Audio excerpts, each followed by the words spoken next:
Stars and Whoa, is it going? Yeah. Stars and Stripes, the podcast. What's up, people? This podcast is brought to you by Audible.com. Go to Audible.com, register now, get one free audio book. Thank you. So, Rich, Who do we have today? Life is good. How do you want to introduce yourself? They call me Eyebrows, because I got perfect eyebrows. Talk to me. I haven't been around. We're not talking to you. I haven't been around, bro. Let me tell you, I haven't been in your basement probably in close to 2 years. Probably more than that. More than that. Probably like 3 years. 3-4 years. You know, and it's good to be back, and you know, I actually know what's going on this time.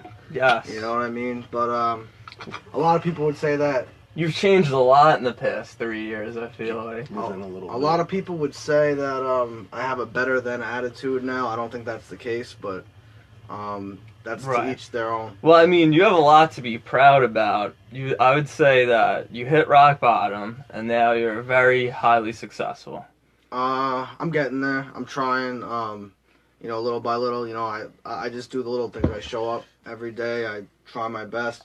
I'm always looking to progress and move forward, and but just focusing. The most important thing for me is focusing on like how blessed I've been to be able to come this far, and I'll never forget. You know, I heard that you were going through a really rough time, and then I would say in about 2 to 3 years, you just completely turned your life around. You pulled up to my house in a brand new car. Mm-hmm. You leased a brand new car. You have your own apartment now. It's beautiful. How'd you make that turnaround? Could we drop the address of the apartment live? No. All right. No. I just want to say, my mother doesn't even know where my apartment is. I just want everybody to know I'm wearing the goggles because we are recording this on a Samsung and they're known to blow up. So I'm just being careful, people. I'm taking precaution. Yeah. Go ahead, Rich. Talk about the apartment. Lake Ronkonkoma? Lake Ronkonkoma. We won't say the street. I won't say the street name. I won't say anything else. But no, I'll say that. Where was I going with this? How did I do that? How did you make the turnaround? I had the gift. They call it the gift of desperation. You know, like when you're getting clean, like you pick up a lot of these terms because you hang out with a lot of people that have been through the same shit you've been through, and like the most important thing for me is that like somebody told me that an ass whooping will get you clean, and the perfect ass whooping will keep you clean, and like what that means is that like. If you go through enough shit, you'll become willing to like take suggestions from people, learn from what other people did, and just ask advice from people that have been through the same shit that I've been through. Now So you are speaking relatively regularly at meetings and such. whenever I'm asked, I don't ever say no. Yeah. So like when I leave here, I'm going to speak at a certain meeting. I won't say what the name of the meeting is or anything like that, but I'm going to speak at a meeting that meets in Riverhead tonight, and so I'm driving out there, and then that's at 11 o'clock, so I get done with that at 12. But like I spend a lot of my free time doing shit like that, like giving back, because that's what the only reason why I have what I have today is because people were willing to do that for me. People were willing to speak on the weekends, after work, you know, Definitely. no matter what's going on. So That's awesome. yeah. And do you find that people really do people come up to you afterwards? Do they feel motivated? I mean, what keeps you going with this? What keeps me going is Have you made friends in the program? most of my friends. Like I spend most of my time with people that I met in the program. I mean, you know, I don't do the same shit I used to do. Like, so a lot of people that I used to hang out with, like, we'll spend time going to the bar, going to the fucking crack house, or, you know, wherever the fuck people hang out that I used to hang out with. I don't do that type of shit. It's So good we're addressing this because there really is like an epidemic around Long Island. Yeah, and people do ask me, like, people see my shit on Facebook, and they'll like message me and like ask me like how I got clean, and I'll tell them, but like it's very rare that people will like even when I tell them like what I did that worked, a lot of people don't want to like take those steps. I didn't want to until like I felt like I just had to. I didn't have any other choice. And that's different for everybody. Like people are willing to accept like more of a beating before they're willing to take the initiative and like try something different. So like I tried something different. Like I'm lucky. I'm I'm blessed that I did it when I did it, because I didn't want to suffer anymore. Mm-hmm. And I mean, life isn't perfect now, but like what keeps me going is like hoping that it continues to get better. Well, Derek's What up, right, man, it is. Jerry? Love What's you, bro. up, bro? So, So I've had a few friends. It really is an epidemic, though, and it's interesting. You know, from your perspective, though, with everything you've been through, do you think legalizing certain drugs would affect reduce the epidemic, or? When you look at what happened in like in different countries, I think Poland and Sweden, right? the main one that Let's did not it, talk about Sweden here. Portugal had Portugal. like huge.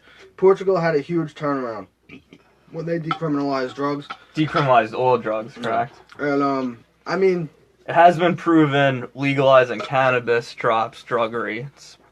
I mean, I'm not a genius. rates. I only know what works for me. I Like, want to see peer-reviewed articles on that. I'll fax them over to you. I don't know anybody that Talking PubMed. that got arrested out of using drugs.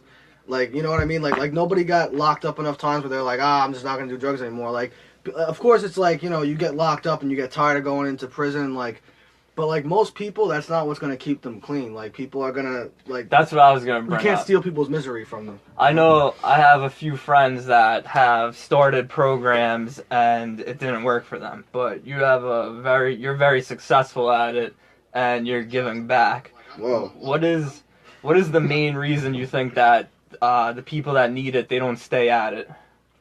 Stay at what? Going to the meetings. Why do people stop Why is the going? relapse rate so high? Because, yo, like, let me tell you, like, when you start getting shit back, I relapsed a few times. When you start getting shit back, you, like, don't realize how important it is to keep it up. Like, I'll give you an example. Like, you know when you get sick and they give you antibiotics and you, like, take 3 of them and and you're like, oh, I feel fine. I don't need to keep taking these. Like, yo, if you stop taking antibiotics, you're going to get, like, the sickness is going to come back. And it's the same thing, like, if you stop going to meetings, like, for me, like, when I stopped going to meetings, and I stopped, like, reiterating all the shit that I You learned. thought you're like, oh, I got this now. I don't have to worry about ever doing it again. Yeah, like, and when you have a weak, when I had a weak moment and I had the opportunity to get my hands on drugs, and I wasn't going to meetings every day, I wasn't constantly surrounded by people that were, you know, living the same way that I was living, all of a sudden it seemed like a good idea, like, oh, I could just do one and I'll be fine. But, like, when you're surrounded by people that are in recovery, and you have an idea like that and you run it by somebody, there's always somebody there who just did the same thing. You know what I mean? Like, I'll go to a meeting tonight and I'll see somebody who's just coming back from a relapse and they're going to tell me, like, yeah, I stopped going to meetings and I stopped working the program and I thought that I could do one more. And you'll hear that periodically and it'll remind you, like, oh shit, that's probably not a good fucking idea. You know, and I've seen a lot of people do it, man. So, No, I hear you. That's crazy, man. But so now you have a few business ventures going on. Yeah. I know you're big into the silver market. Mhm. Do you believe that a lot of people say that paper currency is going to crash one day because it's not based on gold anymore? It's crashing every day. I mean, you know, we lose a lot of the buying power of our dollar from inflation. Have you every year, seen no matter what. seen gold and silver the value increase exponentially over the years? I mean, I've seen it go up, I've seen it go down, but like the most important thing is that like when you look at as far as like investing and getting into currency, like things are always going to change, but like the thing that we know is that if you buy low and you sell high, like you're going to end up on top. So, like, if all you have to do is look at charts and you look at numbers, and, like, when I first really got involved with gold and silver was around, like, you know, $13 and change per ounce. And I remembered a few years before that, because I have relatives that were involved with gold and silver. A few years before that, gold was at, like, $32, you know, $28 an ounce. So if you just do the math on that, like, if you could buy silver at you know, $13.50 an ounce, and let's say you put $100,000 in, and then it goes up to $26, you double your money. Right. So like right. that's the idea. Is like when you see it at lower numbers than usual, and you put a lot of money into it, at some point it's going to go back up. It's not out of the realm of possibility for silver to hit $50 an ounce. It's happened before. Right. So if, like right now you could buy it around 19 an ounce. Mhm. You could still double up your money. A lot of people actually don't believe that it's increasing exponentially, but it's a cycle. as you told me the other day, though, solar energy is becoming hugely popular now, and they use silver in the solar panels, correct? Mm-hmm. So as more solar panels are being created, Creates demand. theoretically, the demand of silver, less silver on the earth, so the demand raises. Yeah. I mean, there's never been less above ground silver available Than right now. I mean, I think the last time was in the 1800s. Wow. So But now, I mean, do they mine Let's for not pitch silver? our followers here. no, I mean, Call us, buy silver right now. No, I mean, look, that's up to everybody to do their own research on. I mean, but like I spent a lot of time doing research. No, about that's why I'm different asking you about it, because I know you're in the industry heavily. shit. People are talking about financial martial law. I mean, there's a video. If you look up there's a Ron Paul video that talks about financial martial law, which has been like, in the past, governments have forced retirees to put their retirement funds into government bonds that are basically worthless. They're not valuable. Nobody in their right mind would buy them if they weren't coerced into buying them.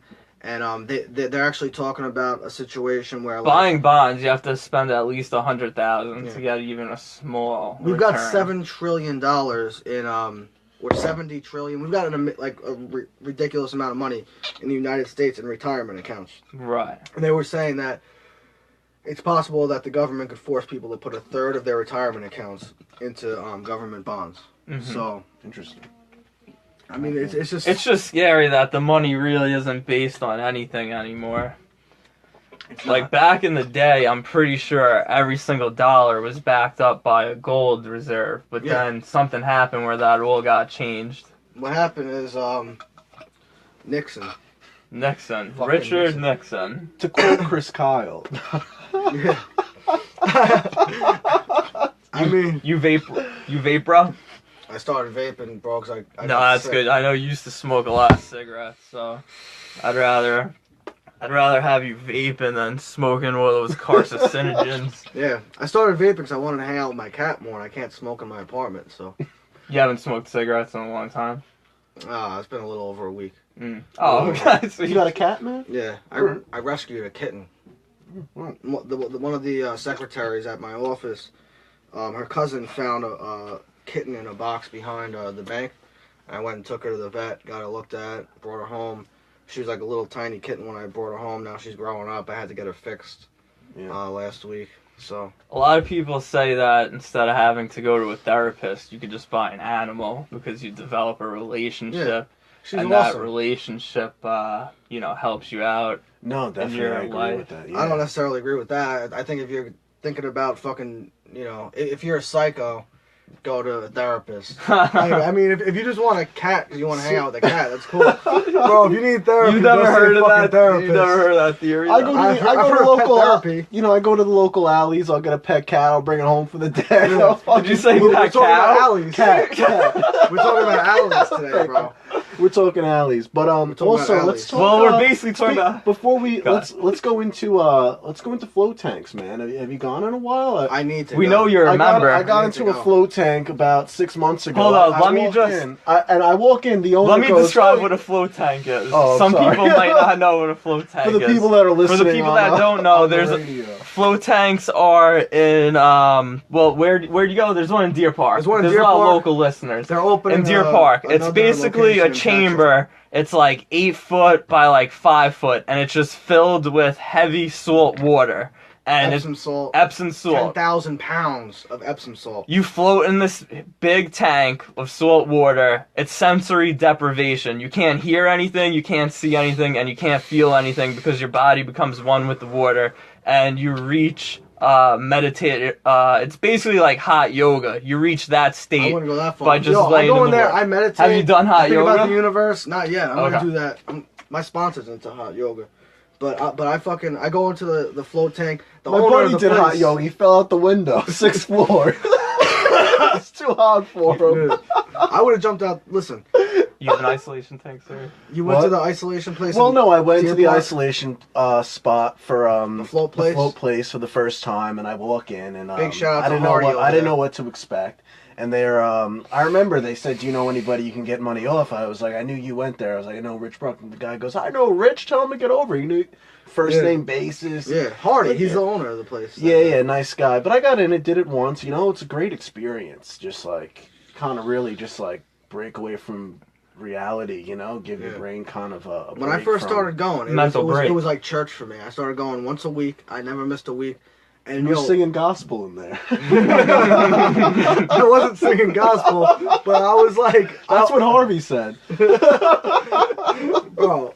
No, I mean, like what I do is like I'll think, I'll do the Om chants in there, bro.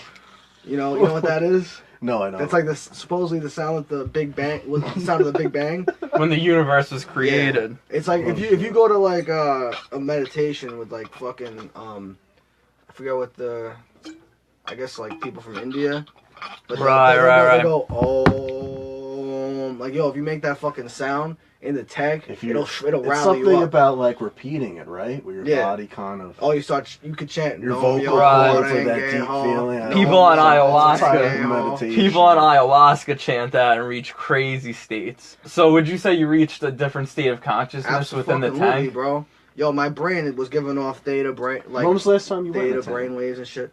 I need to go. Like what I was saying is like I used to go every week, and then like I stopped going as often, and like I felt the difference. Like I felt like I wasn't as like in touch with Yeah, the first time My you went, did spirituality. you really get deep on it? Like, did you feel? my first time. I did, but I was meditating heavily before I went. Like Okay. I practiced meditating for a long time. Because I know Nick said the first time that he went, he didn't quite get the full experience, but he actually had a physical ailment from heavy weightlifting. Mhm. You want to discuss what it did physically for you? Oh yeah. So like I was working out and like I think I had like an issue in my back. It was just a Powerlifting. tweak. Yeah, powerlift. And I had an issue in my back. I got in there and the guy, I had no idea, it was my first time, and like the guy was like, "Listen, if you don't experience anything, it's actually going to stretch you out a few inches." I'm like, "All right, I'll give it a shot." So I get in there. And before I went in, my back was killing me. I got out I was 6 inches taller. I swear to God, I hit my head. Yo, on I the know head- a guy I who hit needs my to head- go there, bro. I hit my head on the headboard. Yo, my boy Dave No, needs to go not there. not 6 inches taller, but honestly, it did stretch me out. Helped The your back felt out, great. yeah. it was You awesome. felt great. You felt I didn't great. hit my head on the headboard. Bro, let me explain something. All right, so I'll give you like a story. Like I'm gonna leave some details out because like it's not the most. This is what happened. I went to Atlantic City with like a bunch of guys I work with, and oh, we're talking AC stories. yo, when I go to Atlantic City, I don't fucking sleep. I have a room, but I don't sleep. That's like for taking a shower before I get back on the road to go back. So, You stay completely sober the whole time. yeah, For people I that mean, most don't of the know people your I go, lifestyle now. yeah, most of the people I go with are in recovery. I would Well, let's say tell them that you actually never mentioned how long you've been sober for. We kind of just jumped December right into it. 24th will be 2 years clean. Awesome. But here's the thing about Atlantic City. I don't sleep because I like to play blackjack, and it's probably not the best environment in the world, but I have fun. So, but I go with people in recovery. Like I know people that aren't going to be using around me, and like some of the people I go with are drinking, but it's like I'd say half and half. I have people around me that aren't drinking, that aren't using drugs. So Do you it's feel okay. like gambling kind of gives you that feeling though? Because like when I play blackjack, I have $500 upswings, downswings. Yeah. Like you get down in the hole, you make crazy comebacks. Yeah. That definitely gives you a certain type of feeling. It's probably got a lot like as far as like serotonin levels. Do they and, ever like, tell you not to gamble? It's like a gray area. Like people in recovery will be like, oh, that leads to other things. It's all about. I know for you it doesn't though, because you've gone a bunch of times. But like I do keep an eye on it because you never know what's gonna happen. But I do say that like people that are addicts can overdo anything. I could overdo shopping. I could overdo gambling. I could overdo sex. I could overeat. Like anything. You just have a very addictive personality. Yeah, I look for things outside of myself to make myself happy. But when I went to this fucking place, I went to the Borgata. I love the Borgata. I'm sitting there, bro. I'm like playing blackjack and I'm up. Yo, I was up. I'm up. I'm playing craps. I'm up. Shout out to Angier. He's playing blackjack in Vegas right now. So I'm winning. That guy was in the Web Republic earlier, I think. He's going from pool parties to the blackjack table. So I think you posted a video throwing the volleyball. So I'm winning money. It's like it's getting late. I'm having down swings, up swings, and like I almost lost like everything that I won, and then like I started coming back up, and I'm like, all right, I hit a point where I'm happy. I'm done gambling. I'm gonna go take a nap so I could go back. So you head to the room. I head to the room, and something happened where, let's just say, all right, like, you know, I had sex with somebody I shouldn't have had sex with, and bro, I had to. This needed to come out. This needed to be said so I could get through this Sex story. was on the do not speak about list. What happened with Mrs. Bruckner? No, there might have been an exchange that took place. No. There might have been an exchange that took place financially, and then I was like, so, but I felt like shit, bro. I felt like, why did I do that? So because I was so upset with myself. It's legal in Vegas. Who gives a fuck? I went back downstairs. I went back downstairs, and I was so upset with myself that I just like, it's 9 o'clock in the morning. I hadn't slept, and I'm just betting stupid like $100 blackjack hands, and I'm just losing it. 2 spots, $100 hands, and I'm just losing everything. And I lost everything that I won, everything that I came with, and I just I was like, all right, fuck this. I'm ready to go back. But now at this point, I feel such a mental hangover from like that emotional roller coaster that I went on, and just, you know, staying up all night, no sleep. I had to drive back to Long Island. On the drive back, I By yourself? No, I was with a couple people. Oh, okay. That's good. I'm on the Float Place website, and I fucking like found an appointment for like when I'm gonna be back. So that night, bro, I felt like fucking shit. I got to the float tank. I went in there. For an hour and a half. It takes me a week to get an appointment there. Yeah, well, he's on first name basis with them. I got lucky, so I went in there, and like I meditated, and I'll play you heads up any day, bro. I fucking meditated, and Kid wants to play poker against me. I thought about Pat Riley, you're the man though. Favorite dealer. And what I did in there was I meditated, and I thought about like what I just went through, and then like the time went by so quick. But yo, when I got out of the tank. Bro, I went from having like a fucking migraine headache and just feeling miserable. From the swings of gambling, and hating my life. Bro, smoking too many cigarettes, bro. Mm-hmm. I smoked like 7 packs of cigarettes that night. Holy shit. Yo, this shit was so bad. I was in such a bad mood. I went to one of the smoking tables, and it was just this one kid there, and I wanted to play 2 spots. How much money did you lose, you said? I don't know, like the first time I lost a stack, a grand, I had the worst headache. It's crazy how the serotonin really affects you in that stuff, man. I don't gamble. That's good. That's good. I think the headache for me was more from lifetime. I'm up cigarettes. a lot of money. I paid for my college with poker, just in case anyone's wondering. For me, it was just being up too late, not sleeping, you know, and smoking a lot of cigarettes. And like I said, bro, I got back to that table. I walked in there with like a Bukachi button-down shirt. Like I was looking fucking fresh. I had my Mavi jeans on. Like I had like a nice outfit. When I went back in the middle of the night, I was wearing like Nike slides with like just like socks and like sweatpants and a fucking I think I was wearing a wife beater. I looked like I came like off the boardwalk like a homeless guy, and I was just dumping my money on the table. Like, funny story about the Borgata. One time I was there to play a series of poker tournaments. It was like 5 poker tournaments in a row. So I was just by myself. Nice room at the Borgata. Second day.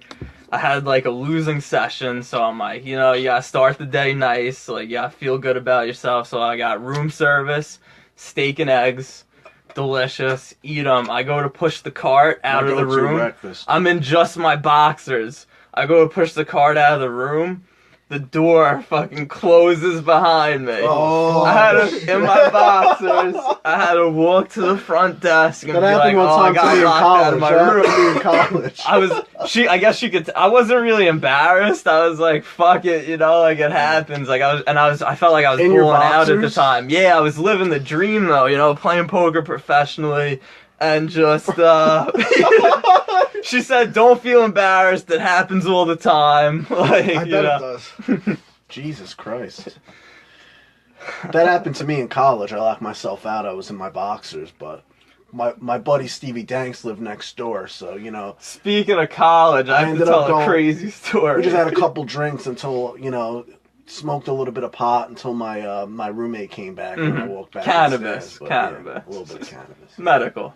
So, a funny story, you know, we're saying how, like, you came from, like, rock bottom to very successful. I have a story about your rock bottom, which is very, I wouldn't say debatable. hilarious, but, you know, it's funny. So, so we're at a hotel Nothing too party. explicit. We're at a hotel I don't party. give a fuck. You beat up a chair. For some reason, it wasn't one of those cheap chairs. That was not my bottom. It wasn't but a folding chair. You remember? You know what I'm I talking know what you're about? talking about. So we're on the second floor of this hotel, Oh, no, we threw and there's it a in the lake. water. Yeah, there's a lake in the back, and the room wasn't in my name. It was in one of the pledges' names. So, but like, you know, I didn't want the room to get charged for a chair. So I was like, all right, Sean Prophet, shout out to Prophet. I'm gonna try to get him on the podcast for next episode. He's so busy. This these chair's days. like mangled, and it's like one of those nice hotel chairs because you were just like fucked up and you went at the chair. I wasn't really doing drugs. I was doing like coke and Xanax. Like I was. Did you say that's not drugs? Nah, that's an old joke with people in recovery. Oh. I've minimized my. So anyway, we had to flip the door open, and I had to chuck the chair like out of the room, hope it would fly over the balcony, the railing on the It did. balcony, and land in the water. It did. I threw it perfect, and we didn't get charged for the chair. Crazy. I'm just And then you disappeared for like 2 days after that. no, not 2 days. What happened? I went to an abandoned restaurant. There was a Mexican restaurant right next to the hotel. It was called Mason Olay. I was going to get beer, and nobody went with me. But for some reason I didn't know the restaurant was closed, even though it was like boarded up. And I just pulled on the door and it opened, and I walked in and I started exploring, like urban exploring. I went into the kitchen. I was like looking around in old fucking. You see any homeless people in There's there? old corn chips in the fucking kitchen still, and I was just like exploring the place, and then I was like, I realized I'm like I can get in a lot of trouble if somebody comes, so I left. Yeah. And then I went to the Zebra Bar, and I tried to order. I tried Got to order some a beer. stripes. Those fucking weasels wanted. He was 12 on some stars. Yeah, I got a few stripes and stuff. They wanted $12 for a Bud Light, so I kept walking, and I went to the 7-Eleven. I got a fucking case of beer, and I came back. When I came back, there was like nobody left in the hotel room. There was shit. There Oh, was me. the cops came. No. I had a dip. Forget about the cops. There was this one girl in there. There was this one I was girl in there. underage drinking. Who was Was this that chick? long ago? Yeah. Do you yeah. remember the girl that was in there? And it was I like wasn't it was at like the party. it was like 4 or 5 Yeah, of that, us. I was you weren't in at Connecticut. that I was one. in Yeah, college. that's what made us bring this There- up. there 'cause was we were 5 doing guys. this while you went away to college. Bro, there was 5 guys and 1 girl, and she says, "I'm the only girl here." And I'm like, I started making the train noise. I was like, choo choo. I don't remember. That did not happen. But Locker room he did talk. make locker room talk. talk. That did not happen. It happened. That happened. I haven't played that If game in Derek a ever while, runs for Pat. president, I want I'm this down kid to play come out. anytime, though. We're What? just There ain't discussing nothing poker. fucking wrong with that Poker game's still going on. story. No, there's nothing wrung with that story. She was a cool girl. Nothing happened. We Actually, just hung I out. don't Yeah, we know. didn't. It was Nothing three. happened. It was 3 of us and 2 pledges. And that girl, she was mad cool. I want to ask you a question. I heard this like back in recovery. Apparently, like there's 2 guys that started the 12-step program, and years ago, to be discreet about if a person's in recovery or not, Yeah. they would say, "Do you know so and so?" Oh, you're a friend of Bill. That's it. That's Yeah. the term. Okay, yeah, I heard someone speak about that the other day. And Yeah. are you a friend of Bill? So can you just talk a little bit about that, I'm a What is friend it? of Jimmy. Jimmy? What's Well, the difference? I mean, I don't need to get too much into deep, but there's different groups, and like you could identify yourself without identifying the group. The reason why they do that,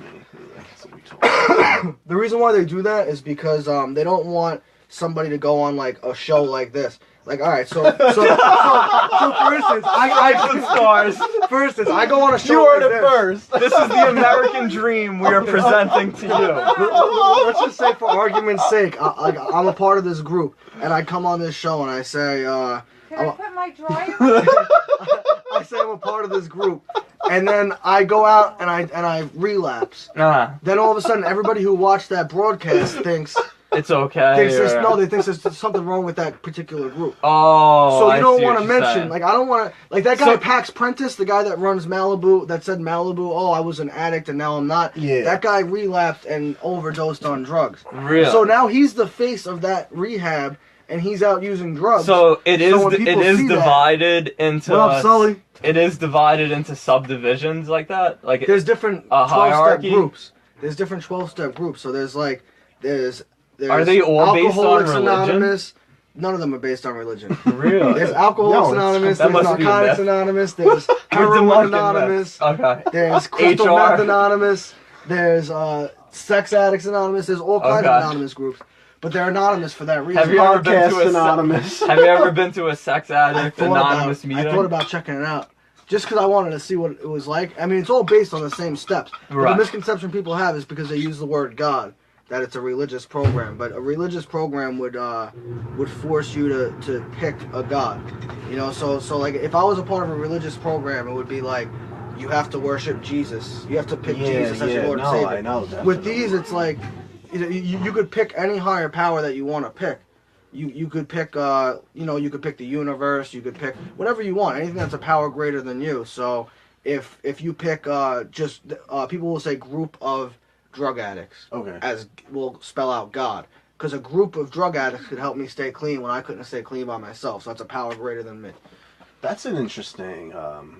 But it's different for I had no everybody. idea about. So now, when they refer to the higher power, because they do refer to that, right? Yeah. Now, You could pick whatever you want. There's no. so you personally choose your personal higher power. Yeah. So can I ask you what yours is, since you seem to be pretty successful in this program? I mean, I'm just any other addict. I'm not anything special, but like my higher power, like, is it's more based on, like, the universe and a collective consciousness, and I just believe that, like, that it's something that I can't wrap my head around exactly what it is, but I know that it's loving, caring, and greater than me. Mm-hmm. It's more powerful than I am, and and I know that, like, I can't stay clean on my own, but I've been able to stay clean since I've developed a relationship with a power greater than me. So that's why I believe the creator of the universe is definitely a very highly intelligent something or other. I don't really know how to describe it, but, like, I started working with physics. But mine has a sense of humor. Right. See, I work with physics, and, like, light, when it travels through two medians, say you have two medians, two materials bonded together. Draw a sketch. And light hits the seam in the middle of the two materials. The light always reflects through whichever material it could travel through quicker. Yeah, I don't think you're getting on though. Oh. Nobody saw any of that. Light? Yeah. When they're... No, I was on it. We have people listening on the radio as well. Say you have a piece of glass. Say there's two pieces of glass. Light slows down when it travels through glass that is more dense. So light will always refract through the glass that is less dense. So it chooses the highest speed at all times. Oh shit.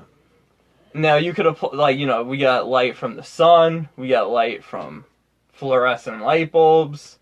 That's just, I had a physics teacher in high school. He'd be so proud to know that I work with physics. That's now. your idea of a higher power? So that that could technically prove that the creator of the universe is highly intelligent.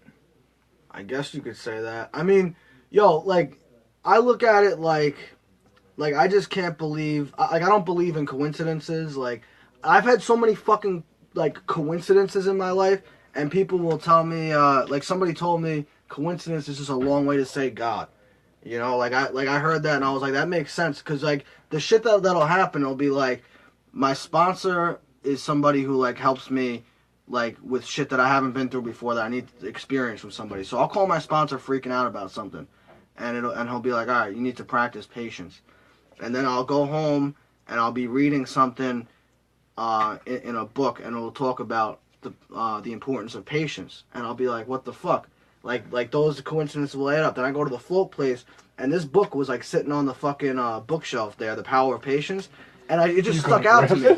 So I started reading this fucking book, but like little things like that'll happen, and like I'll read some shit that I needed to hear, and I look at that as like a subtle. So that helped you? A subtle form of God's grace, and I don't say that in a religious way. I just say it in like a way that it's like my way of understanding why things fall into place the way that they do, and the way that they have for me. And the way that they have for me has been, I've been very. It really blessed. is good for you to discuss stuff like this, because chances are that some of the people viewing this have used drugs, feel like they might have a drug problem. So since it really is an epidemic around here, do they like openly people that don't have a drug meetings? problem don't normally question whether or not they have a drug problem. That's my experience. Is that I spent a lot of years. You never knew you had a problem. No, I spent a lot of years asking myself, I wonder if I have a drug problem. But that question doesn't come into people's minds normally unless they actually have a fucking problem. Mm-hmm. I mean, I can't ever tell anybody else that they're an addict. That's not my job to do.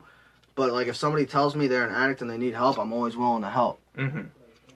People are wondering what this is. So now, Nick, you're involved with public health. How do you feel? Do you believe it's an epidemic? Oh, I believe definitely it's an epidemic. I mean, the numbers, you know, like the incident rates. For me, it's so crazy. Like, I have a lot of friends on Facebook, stuff like that. I'm very connected with social media. And I've seen people that I would never think would use any drugs. Quick. People that don't know what this is, I'm just like, I don't know how this turned into an addict thing, but like, I'm just It's like, just a podcast. We're just talking, and I'm just like trying to give a little insight with my experience and like recovery and like, you know, staying clean. So. Well, that's what you're currently dealing with in your life. Yeah, so, that's where I'm at. I figure we'll discuss it. So what was I saying? Oh, we are just talking about how like the sheer numbers are like ridiculous. Yeah, no, you see people that you would never even think would use any drugs, and then I've seen people pass away that you don't think would use them. Yeah, sure. And I've seen people that, you know, you don't expect it. I think local policies have to change, you know, statewide and federal, you know, I mean, the whole I think idea insurance that, is a big problem too. Yeah, and you know, the whole pain insurance is a big problem. How does insurance actually work when you have to go to rehab? It's fucked up. So like, I'll go into rehab. Don't you get like a month or? You don't get any like set time. Like, you might go into rehab and be like, all right, I need 28 days to get clean, and it's up to your insurance company how much time they're gonna cover. So you walk in and they'll be like, all right, we'll give you 4 days, and then you get a review, and then they review your case and they decide at that point, like, all right, we'll give you 3 more days. Every time I've been in rehab, I get 3 out a nurse or 4 something to get a couple more weeks. Jesus Christ! I've gotten like 3 or 4 or Save 4 that days for at a stories time. from the yard. That's another podcast. I've gotten 3 or 4 days at a time, and I have to keep talking to the insurance company. Like, I need more time. I need more time. And the fucked up thing is, like, they'll keep giving you more.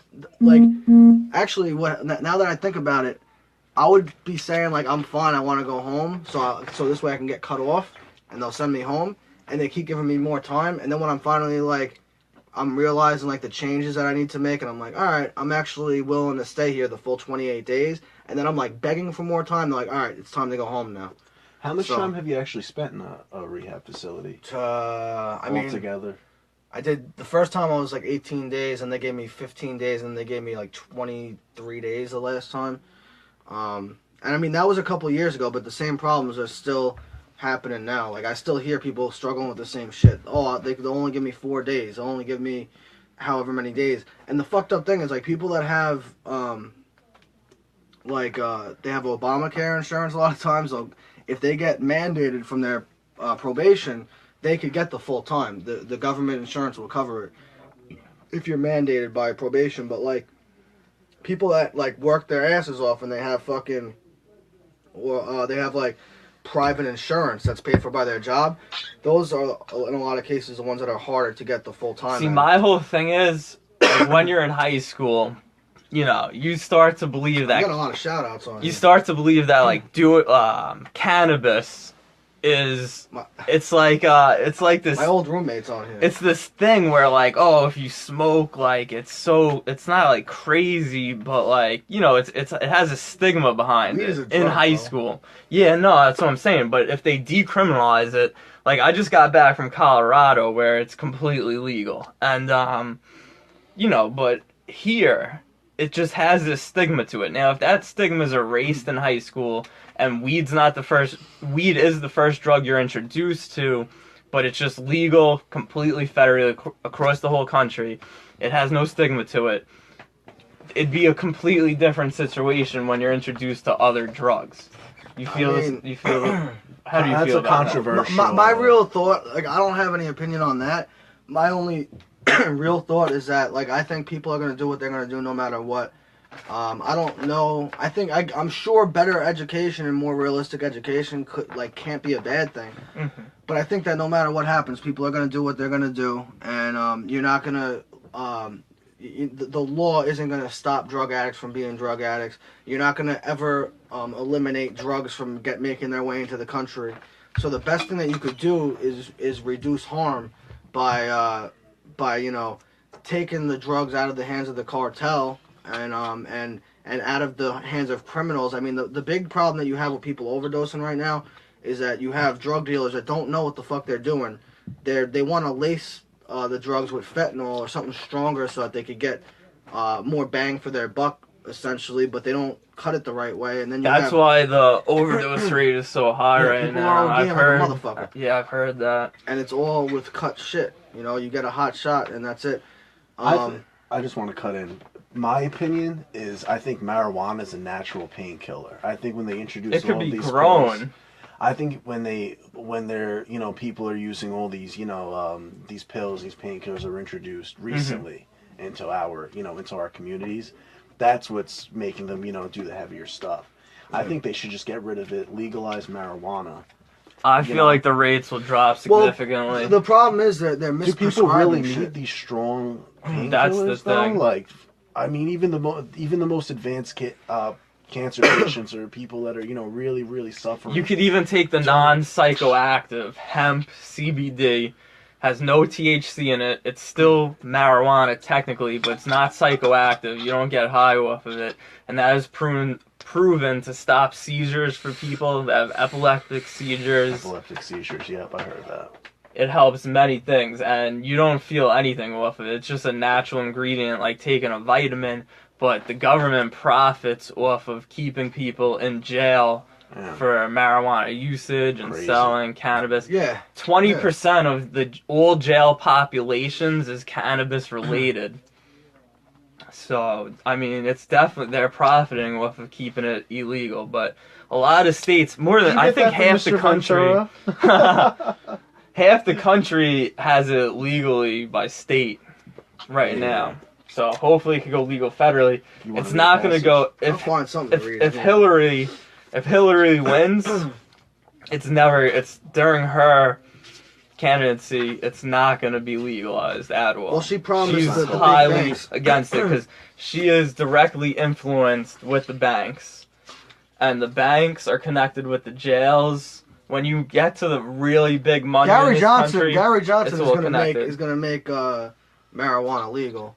Oh, he would. Yeah, he has no chance of winning because they won't let him debate. And I'm not pro-Trump, but I am Hillary for jail. Yo, I'll say this as somebody who doesn't. I haven't used marijuana in a lot longer. 2 to 3 years. A right? lot longer than 2 years. Like I've been clean for 3 years. Yeah, you I've got to been clean relapse. for 2 years, but even way before I got clean, I wasn't smoking weed. Like it's not what I ever wanted to do, really. But like, I'll say that I think that it's very important that marijuana is decriminalized because you have so many people in prison for marijuana under mandatory minimums that are going to be doing life. But meanwhile, the prisons are too crowded to keep pedophiles and rapists and murderers in there. Like that's a fucking problem. That's messed up. That's a fucking problem. So I mean, people like laugh it off and they're like, "Oh, stoners want to make marijuana legal." I'm not a stoner. I don't smoke weed. I don't do any drugs. But I think that it's ridiculous that you could put people in prison for 25 to life for selling a plant, and you can't find room for a pedophile, a rapist, a murderer in a fucking prison. Don't talk to me about that shit. Yeah, Alright. I'm not a big fan of pot either. You know, like I haven't smoked pot in like at least 4 or 5 months, but I still think it should be legalized. Right, right. You know. No, that's what I'm saying. It's just ridiculous. It should be legal federally, and it's not. I mean, you know, I have many friends that have, people that I know that have never ever smoked it, but still agree with me that it should be legal federally. It just solves so many issues, and I believe that it would drop the drug rate. All right, that's enough about drugs. 2 hours. We got I real can deep talk on about that. drugs all day, dog. All right, read the passage. Let's go. I don't know exactly what the fuck I'm reading. I was just skimming through this because I've read a lot of this already, but this is pretty cool. It says That shit smells like cookie dough. it's Unless someone's like cooking it's like upstairs. Zeppeli. This is a Zeppeli flavor. But this shit says the patience for waiting is possibly the greatest wisdom of all. The wisdom to plant the seed and let the tree bear its fruit. I don't know. I just like that shit. You know, like yo, if you rush anything that you rush is not gonna come out the way that you want it to come out, the way that you expect it to. Yo, like, and I look at business that way. I look at life that way. It's like, yo, if you wanna, if let's say you're baking a cake, you can't just double the temperature and cut the time in half. You know what I mean? Like you've got to put the. You have to believe in the process. Yeah, Always believe in the process. If you don't believe in it, you might as well quit. She's driving all the way to Riverhead after this. Yeah, bro, I gotta leave in like 15 minutes. I gotta make it. I like to make it there early because you know when I'm speaking, I like to get like sit in the car for a minute, get my head, you know, ready to go. How big is the crowd usually? Depends, but like anytime that I speak, I pray before I start speaking because my prayer that I say is that I pray to my higher power to help me carry a clear message, and I pray that other people's higher power help them hear a clear message. That's awesome, man. How long do How long do they make you speak for? They don't make me speak. No. You want to speak. I'm lucky I'm just saying. enough. Do they give you a certain amount of time on the stage? I'm blessed that they give me the opportunity. It's not a to comedy go set. and share. Well, actually, he used like- to do comedy. I used to do, but it's like 15 minutes to 20 minutes depending on the meeting. Okay, 20 minutes. That's good. Yeah, I mean, That's a good segue. You had a brief comedy career. I saw you at a few different places, Yeah. few different microphones. You killed it every time. Your closers were on point. The whole crowd was laughing and clapping. I'm on a hiatus right now. I wouldn't say I'm done with that. I mean, I might go back to it. I've just been really busy with other shit, and like I can't. What was that? Did you ever I bomb? don't think I was able. Yeah, of course, everybody bombs, but the thing is, like, Every time I saw you, crushed. bro, I never going. got to see you. I actually. couldn't do Wow. comedy half-assed. It would be like, going into an MMA fight and you're only training part-time. Like you get fucking destroyed. So like when I was really started focusing on like entrepreneurship and I'm working my day job and like paying the bills and staying clean, like I didn't have the time that I needed to like sit down and write material every day and then go to open mics and work out that material and put shows together. I mean, there will be a point in my life when I feel like I have enough time to dedicate to that, and you know I'll get back into it. I know you said you want to do a the high viewers street. are dwindling, man. You want to do a high street reunion. The live viewers don't really matter. It gets like 200 views after it's posted, and that was only on episode 1. And I haven't uploaded to YouTube yet. We're not on iTunes yet. The studio. Those are live viewers. I have to figure out how to connect an actual camera to Hold on, this. 4 or 5 months. That's a long time. We had 10 viewers going at once. I'm happy with that. I mean, we're starting off 10? small. I didn't even realize you can see how many viewers are there. I don't Yeah, understand. I try I not don't to pay understand what attention that to was that. in I'm reference to setting up by the studio. Rob Kime. 4 That or was 5 how months. long I smoked from last time I smoked marijuana. Oh. Oh, yeah. Okay. What's up, Robert Lee? We're trying not to address the viewers. I'm addressing them because you know. Should we close it off? And see? Listen. Oh, what time is it? I need to get a clock in the studio. I've got another 15 You got like minutes. 15 minutes. Okay. I've got another 15 minutes. Alright, so I'll be we'll back. close strong. You have to use the bathroom? My publicist was saying something to me, but they were just giving me the 15-minute warning. They weren't saying I have to leave. Okay, right you now. don't have to leave yet. Alright, good. So, I'm trying to see who's watching this. so though. are you wanna- taking your Series 7 or? I'm holding off on that because I've got other like things going on, and I don't see myself staying in New York a whole lot longer. Like the opportunities that I have with as far as selling stock are all in New York. And I don't know if I'm gonna be here long enough to take advantage of that. Like, So you want to get out of New York? Yeah, I want to. I've got some business ideas that could if I have the opportunity to do as well as I'm doing right now with my own business, where I could do it basically from anywhere else in the country, I'd be happy making the same money that I'm making now, in you know, somewhere down south in a southern state. Right. Better climate, less property tax. That's why I wanted you to discuss your drug usage, because you went from that to now. Oh yeah. I love when you give me a call. We discuss business. We're trying to get our own business ideas going. I mean, I'm lucky enough right now that I love what I'm doing again. Like I said, I'm doing optical coatings on lenses. It's all physics. It's great. I love going into work every day, learning something new. Yeah. And I really appreciate you coming on to the show. I know we're in the early stages. We have big plans, though. Yeah. I know you were always into podcasting. You know, it's fucked up. I have all this podcast equipment that I bought. Like, when I first started, when I first got clean, not when I first got clean, but when I first started making enough money where I could, like, invest into building a studio, I bought all this equipment, and I just never used it because I didn't have the time. Mm-hmm. It's at my mother's house. I have, like, I have microphones, a control board, like, just everything that you need to really put together, like, a nice podcast. Like, no video equipment, just audio equipment. And I just never used it, but, you know. Right. That's why, like, here I'm trying to, I think, like, you know, we could put a nice camera here and move that over, really set it up nice, have a little table in the middle. Look, every podcast starts somewhere, but, like, you know, the most important thing is the conversation. Oh, for sure. That's why it's Stars and Stripes. We're just trying to... Oh, we're still on? Stars and Stripes. Basically, we're just trying to present the American dream from all different perspectives. This guy's wanting to smoke a doobie. No, he's too political these days. Political. His party's against it. What are you, a Republican? Democrat. You're a Democrat? I mean, I don't know if you want to discuss I'm a libertarian. politics. Yeah, libertarian. I'm an anarchist. I'll vote Gary This guy Johnson. wants Purge 4 to happen. Listen, I'm very consistent.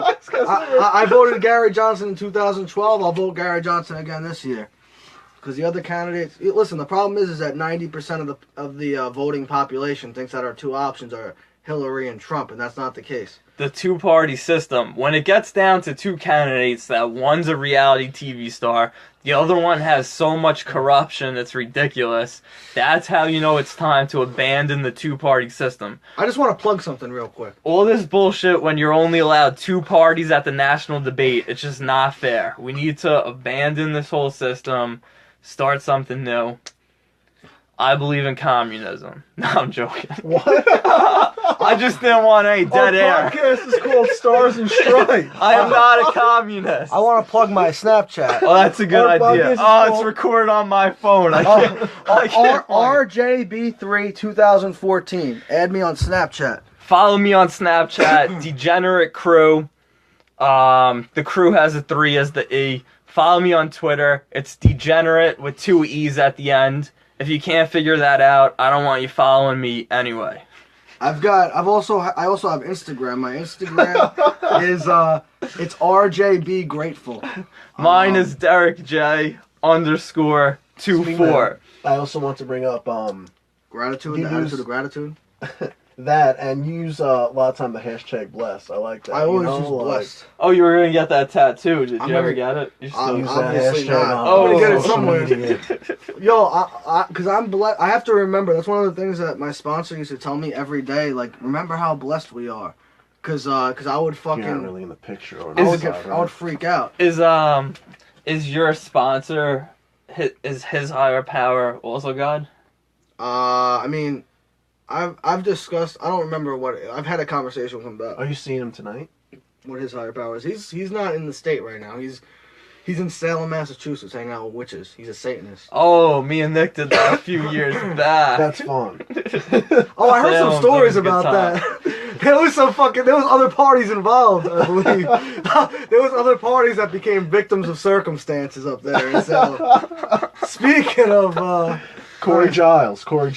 We met a guy that He was a believes, Wiccan. a Wiccan. Part of their religion is they make potions. In Salem, Massachusetts, there's people mixing potions right now. But he explained it to me where it's like his religion's actually very peaceful, and I actually know many Muslims that are very peaceful. That's why I feel like you could say, like, get the terrorists out of this country.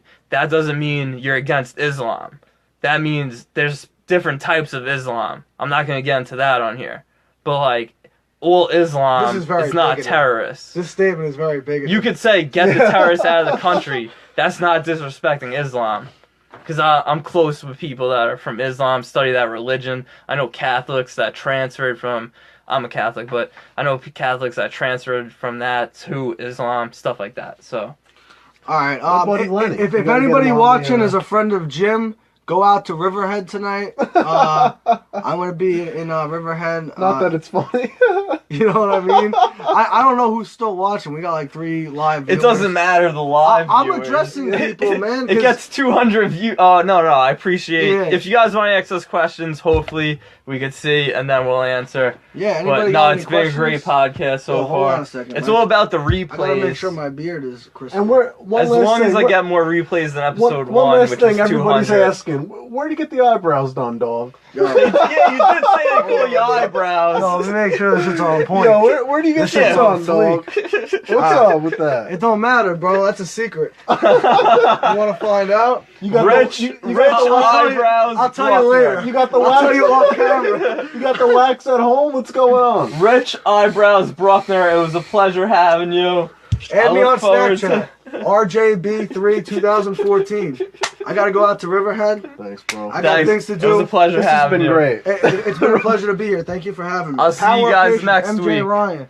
Buy that book. MJ Ryan, Float Place in Deer Park, correct? They have another Deer Park in location opening up Melville. in Patchogue. What Melville up, Hardy? also. I'm plugging the float place.